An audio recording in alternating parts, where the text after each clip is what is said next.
اگر آج کوئی ایسی چیز جو ہماری اس زندگی کو چیلنج کر رہی ہو، ہمارے کاروبار کو چیلنج کر رہی ہو، ہماری تجارت کو چیلنج کر رہی ہو، ہماری صنعت کو چیلنج کر رہی ہو، ہماری زندگی کے مفادات کو چیلنج کر رہی ہو، ہم بیدار ہو جاتے ہیں۔ اور اگر کوئی یہ کہہ دے کہ میاں کل کی زندگی تمہاری خطرے میں ہے، جو تمہارا یہ طرز عمل زندگی کا ہے، اس سے تمہارے کل کی زندگی خطرے میں ہے، تو آدمی کی دلچسپی نہیں رہتی۔ آدمی کی دلچسپی نہیں رہتی تو میرے عزیزو،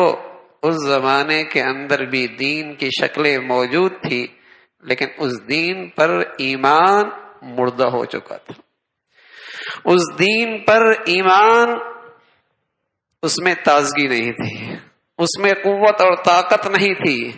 آج بھی یہی حال ہے۔ کچھ نمازیں تو ہیں،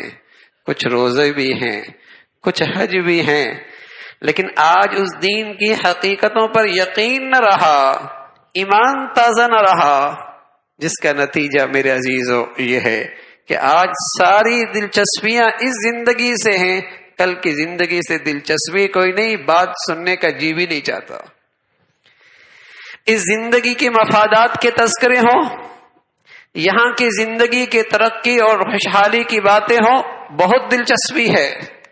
اس لیے کہ یہ چیزیں مشاہدے میں ہیں، نظر آ رہی ہیں، لیکن کل کی زندگی ایک حقیقت ہے۔ کل جنت کا راحت و آرام ایک حقیقت ہے، کل جہنم کی رسوائی ایک حقیقت ہے، اس دین کی حقیقت ہے، لیکن چونکہ اس پر ایمان مردہ ہو چکا ہے، اس میں جان نہ رہی، اس لیے اس پہ یقین نہیں، اس سے ہمارے اندر حرکت نہیں آتی۔ تو میرے عزیزو، آج دنیا میں جس چیز کی کمی ہے وہ ایک چیز ہے، وہ تازہ ایمان کی کمی ہے۔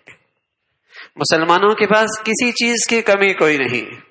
اللہ نے وسائل بھی دے دیے، علم و ہنر بھی دے دیا،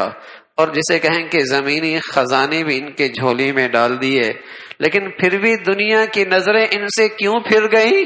اور دنیا کی نظروں میں ذلیل اور رسوا کیوں ہو گئے؟ تو اللہ نے آگاہ فرمایا ہے، وَأَنْتُمُ الْأَعْلَوْنَ إِن كُنتُم مُؤْمِنِينَ، تم ہی سر بلند رہو گے اگر تمہارا ایمان ٹھیک ہو۔